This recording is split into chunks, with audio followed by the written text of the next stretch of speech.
Kršćanstvo i žene. Položaj žena nije odgovarajući niti van zapadne kulture. Iz novinskih stupaca nas nerijetko iznenade vijesti o drakonskom kažnjavanju žena prema šerijatskom pravu radi navodnih prekršaja. Slavoj Žižek navodi kako je žena u islamu tako traumatsko iskustvo, takva ontološka sablazan da mora biti pokrivena. S druge strane, još su nam šokantniji podaci o ubijanju djevojčica u zemljama trećeg svijeta, posebno u Kini i Indiji, što je u tamošnjim ruralnim dijelovima i danas uobičajena pojava. No, zanimljivo je promotriti i neke povijesne crtice u vezi s položajem žena na zapadu. Antički grčki filozofi. U kolijevci zapadne kulture, staroj Grčkoj, žena nije imala nimalo ugodan položaj. Prema Anaksimandru i Parmenidu, žensko dijete rađa se iz pokvarenog muškarčeva sjemena, a sin nastaje iz zdravoga. Za Platona, žena je nastala drugim rađanjem muškarca. Ako je muškarac vodio nepravedan i izopačen život, kazna će mu biti da u drugom rađanju dobije žensku narav. Za Aristotela, žena nema status slobodne ljudske jedinke, jer nema dostatno razvijenu dušu i ona je tek neuspio muškarac. Ona je poput roba ili djeteta nužno određena da se njome vlada, u suprotnom ne valja ni za domaćinstvo ni za polis. Ako nije podložna muškarcu i njegovoj kontroli, žena postaje opasna. U skladu sa Sofoklovim stihom, Aristotel upozorava žene: ženi je šutnja nakit. U praksi stare Grčke, položaj žena bio je takav da su morale imati muškog skrbnika. Nisu mogle imati stvari u svome vlasništvu, prema očevom izboru bi najčešće bile udavane ubrzo nakon puberteta za muškarca u kasnim 20. ili ranim 30. godinama, a u braku se najviše vrednovala ona žena koja je bila najmanje primjetna. Kada bi, na primjer, mužu stizali gosti, od žene se očekivalo da se povuče, te je zapravo njena jedina funkcija bila da rađa djecu. Religije. Što se pak tiče odnosa religija spram žena, u većini priča o porijeklu zla na svijetu krivnju snosi neka žena. U židovstvu je to Eva, slikom koje biblijski pisac ipak zacijelo nije imao namjeru ocrniti žene, već kroz sliku dočarati uzrok ženinih muka. U grčkoj pak mitologiji se zlo po svijetu proširilo zbog radoznale Pandore. U Indiji je zlo utjelovljeno u krvožednoj boginji Kali, majci svijeta, koja je u isti mah stvaralačko i destruktivno biće, te joj, da bi se držala pod kontrolom i odvratila od razornosti, treba svake godine žrtvovati 1000 životinja. Toj krvožednoj ženi žderačici paralela se može naći u gotovo svim kulturama i vjerovanjima. Boginji Kali u grčkoj mitologiji odgovara majka ljudožder Medeja, amazonke koje jedu ljudsko meso, pakre, meduze, ernije, sve odreda žene nositeljice zla. Etnološka istraživanja primitivnih kultura također donose zanimljive rezultate. Kod američkih indijanaca i domorodaca izbrojeno je više od 300 verzija kipića vagine koja ima zube, dok u Indiji dominiraju vagine bez zubi, no ispunjene zmijama. Očito je dakle kako su izvjesni arhetipovi bili duboko ukorijenjeni i prije kršćanstva. Što više, kod Židova još i danas postoji poznata molitva koja se molila i u Isusovo vrijeme. Blagoslovljen budi Bože naš, jer me nisi učinio ni poganinom, ni ženom, ni neznalicom. S druge strane, žena se zadovoljava time da u molitvi kaže: hvaljen budi Gospodine, koji si me stvorio prema svojoj volji. U židovskom društvu Isusova vremena žene se nisu računale kao relevantni faktor. U javnosti su morale izbjegavati druženje s muškarcima, a onodobni židovski izvori puni su netrpeljivosti prema ženama. Tako povjesničar Josip Flavije u dijelu Contra Apionem kaže da su žene u svakom pogledu manje vrijedne od muškaraca, te se savjetovalo da čak i s vlastitom ženom treba govoriti što manje, a kamoli s kakvom drugom. Žene su živjele povučeno od javnosti, u hramu su imale pristup samo do ženskog predvorja, a u molitvenim obvezama su bile izjednačene s robovima. Isus emancipator. Očito je kako u takvoj atmosferi nije bilo mjesta za gradnju osobnosti Boga otkupitelja u ženskom liku. Međutim, jasno je kako Isus u pogledu prava žena ima ulogu emancipatora, tako da njegovo ponašanje prema ženama i njihovu vrednovanju apsolutno odudara od židovsko-poganskog maskulinističkog mentaliteta. Božje rođenje od žene, posvemašnje prepuštanje na brigu ženi, daje ženama dotada neslućeno dostojanstvo. Ni odrasli Isus ne robuje mentalitetu koji ženu drži pod ključem, te pokazuje začudnu nesputanost prema ženama. Žene njega i njegove učenike prate od Galileje do Jeruzalema. Osobna naklonost ženama nije mu bila strana. Žene su prisutne kod njegova umiranja i pokopa, te nakon uskrsnuća s učenicima. Protivno patrijarhalnom Mojsijevom zakonu, Isus zabranjuje rastavu braka, koja je osobito teško pogađala ondašnje žene. Postojao je naime prijepor između škola učenjaka Šamaja i Hilela o tome bi li samo jedan spolni prekršaj prema Šamaju ili bi praktično svaka stvar, pa čak i zagoren ručak, kako je zastupao Hilel, a što je prema Filonu i Josipu Flaviju bila uvriježena praksa, moglo biti razlogom za otpust žene.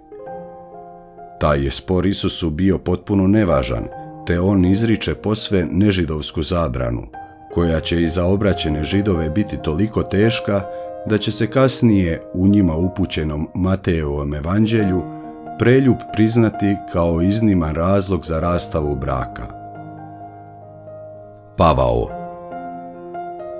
Pavao će se nadovezati na Isusa, navodeći da je podjela na spolove nadvladana. Nema više ni muškog ni ženskog, jer ste vi samo jedan u Kristu Isusu. Tu se ne ostaje samo na proglasu, već se u prvoj kršćanskoj zajednici traži konkretna briga za udovice, koje su, ostavši bez muževlje skrbi, bile najugroženiji društveni sloj. Međutim, potpuni se kopernikanski obrat u praksi nije mogao odmah ostvariti.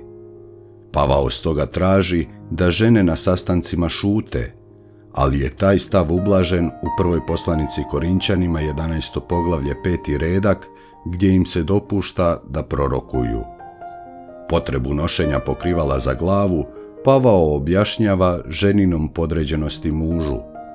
Takve i slične zabrane, na primjer da je sramota muškarcu puštati kosu, treba razumjeti u duhu onodobnih društvenih okolnosti, unutar kojih je ipak očito da su u ranom kršćanstvu žene uživale mnogo veće dostojanstvo nego kod nekršćana.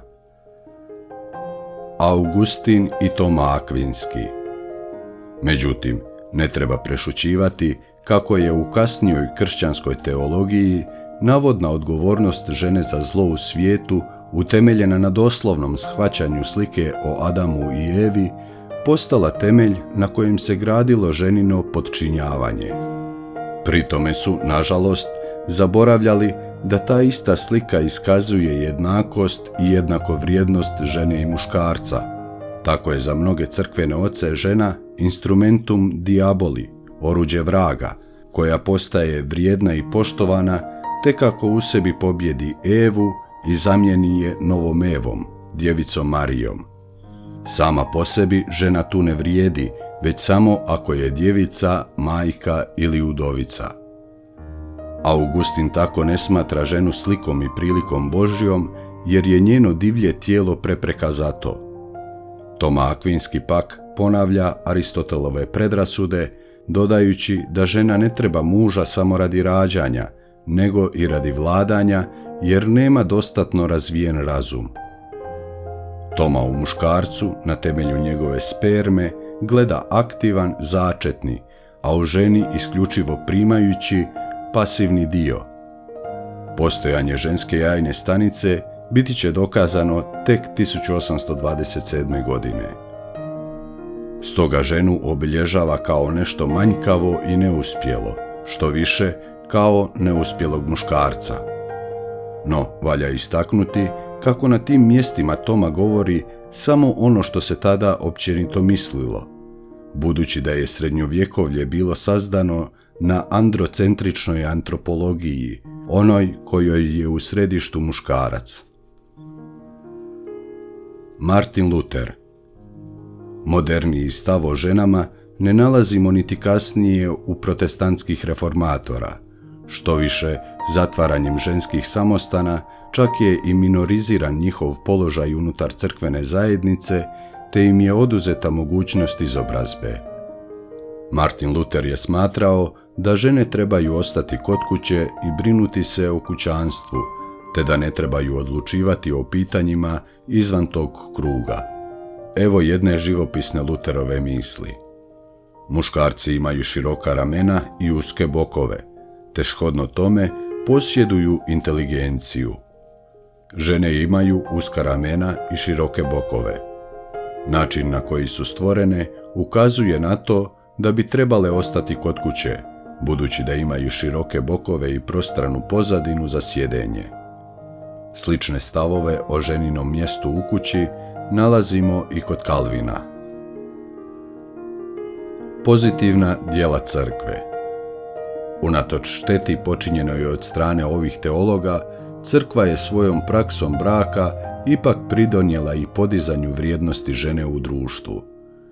Naime, tek kršćanstvo široko uvodi nužnost obostrano izražene volje, suglasnosti partnera za ulazak u brak, nasuprot ranije često prisutnom običaju otimanja i prisile žene na brak. Inzistiranje na tom bračnom konsenzusu kao preduvjetu sakramenta braka predstavlja veliku civilizacijsku prekretnicu. Osim toga, neudanim su se ženama i udovicama u samostanima nudili slobodni prostori i mogućnost za izobrazbu, koju društvo nije nudilo. Bilo je i žena koje su živo sudjelovale u crkvenoj politici, poput Hildegard iz Bingena, Brigitte Švedske, Katarine Sijenske i Tereze Avilske. Bog otac da, paternalizam ne. Činjenica da se Bog u kršćanstvu oslikava kao otac ne bi smio biti osnov utemeljenja društvenog paternalizma na štetu žena. Naime, već u Starom Zavjetu kod proroka Bog očituje i ženske majčinske crte. Za razliku od, na primjer, Zeusa, na starozavjetnog Boga se nikad ne gleda kao na fizičkog oca. Stoga naziv otac za Boga treba shvatiti kao analognu simboliku, a ne kao opreku prema majci. Bog dakle nije muško i ne smije ga se gledati kroz raster muževno-očinskoga, kako je to činila jedna odviše muška teologija. U njemu valja prepoznati i ženstveno-majčinski moment. S druge strane se ne treba odricati pozitivnih aspekata simbola oca, kao što su moć, blizina, zaštita, skrb i skrovitost. Nažalost, u katoličkoj i pravoslavnoj crkvi tradicija paternalizma još ima izniman značaj, pa se ženama ne prepuštaju važnije uloge u zajednici. Arthur Schopenhauer. No, iako se danas takav stav doživljava kao iznimno nazadan i neprosvjećen, još i u novom vijeku mnogi su autori koji su čak filozofski autoriteti nekih današnjih radikalnih feministica imali više nego osoran stav o ženama. Tako otac filozofije volje, Arthur Schopenhauer, kaže da je samo muškarac sposoban biti genij, dok su žene pasivne sluškinje volje. U svom eseju o ženama, Schopenhauer prezire njihovu ljepotu i tvrdi da žene nisu sposobne zainteresirati ni za što. Najistaknutije intelektualke nisu nikad uspjele stvoriti ni jedno autentično i originalno umjetničko djelo. One nikad ni u jednoj sferi nisu svijetu dale ni jedno doista vrijedno djelo. Za Schopenhauera su žene rospije ili grešnice, drugi tip žena za njega ne postoji. Smatra da je himbenost svojstvena ženama i da od njih treba tražiti da se zakunu. Sarkastično dodaje: budući da je zakonodavstvo ženama dalo jednaka prava, ono je trebalo također obdariti ih i muškim umom. U dijelu Parerga i Paralipomena ženu opisuje kao životinju koju je priroda obdarila lukavstvom. Nietzsche, Sartre i Freud. Friedrich Nietzsche, najpoznatiji filozof koji je oponirao u kršćanstvu, kaže u Zaratustri ovako: sreća žene je u on hoće. Ideš k ženama, ne zaboravi ponijeti bič. Filozofiju egzistencijalista Jean-Paula Sartra pak mnogi gledaju kao osnovu seksualne slobode i feminizma. No, u njoj se žena degradira na razinu bića u sebi, to jest na običnu materiju. Sartreovo je nerazumijevanje i podcjenjivanje žene očigledno ne samo u romanu Mučnina, već i u drugim njegovim djelima gdje izražava gađenje nad trudnicom, kao u romanu Putovi prema slobodi, ili prezir prema ženskoj iracionalnosti i neugodnostima što nam ih ona priređuje, kao u Vremenima razuma. Sartreova životna družica Simone de Beauvoir, koja je snažno utjecala na moderni feminizam, u svojim djelima iskazuje iskompleksiranost zbog toga što žene nisu kao muškarci. Sigmund Freud slično o tome tvrdi da je ženina anatomija njezina sudbina, navodeći kako je žena zavidna muškarcu zbog neposjedovanja muškog spolnog organa. Ne može se biti za Boga, a protiv čovjeka. Nadati nam je se, dakle, da će žene u svim društvima što skorije dobiti položaj kakav im pripada. Jednako tako, svi kršćani će morati shvatiti da njihova vjera ne može predstavljati opravdanje za degradiranje žene u bilo kojem pogledu. Isus nije poput, na primjer, Mojsija, Zaratustre i Muhameda bio zastupnik tipične religije zakona u kojoj bi od Boga objavljeni zakon uređivao sva područja života. Još manje stoga kršćanstvo može biti rob nečijih danas zastarjelih tumačenja Božjeg zakona koji bi u ovom slučaju išli na štetu žena. Isusu je prvenstveno stalo do Božje volje, a ona je izjednačena s čovjekovom dobrobiti. Konzekvenca toga je da se Bog ne može vidjeti mimo čovjeka, niti čovjek mimo Boga. Ne može se biti za Boga, a protiv čovjeka. Ne može se htjeti biti pobožan, a ponašati se nečovječno. Stoga svaka diskriminacija žene, bilo u obiteljskoj, poslovnoj, političkoj ili drugoj sferi, predstavlja izravnu suprotnost Božjem zakonu, kako ga objavljuje Isus.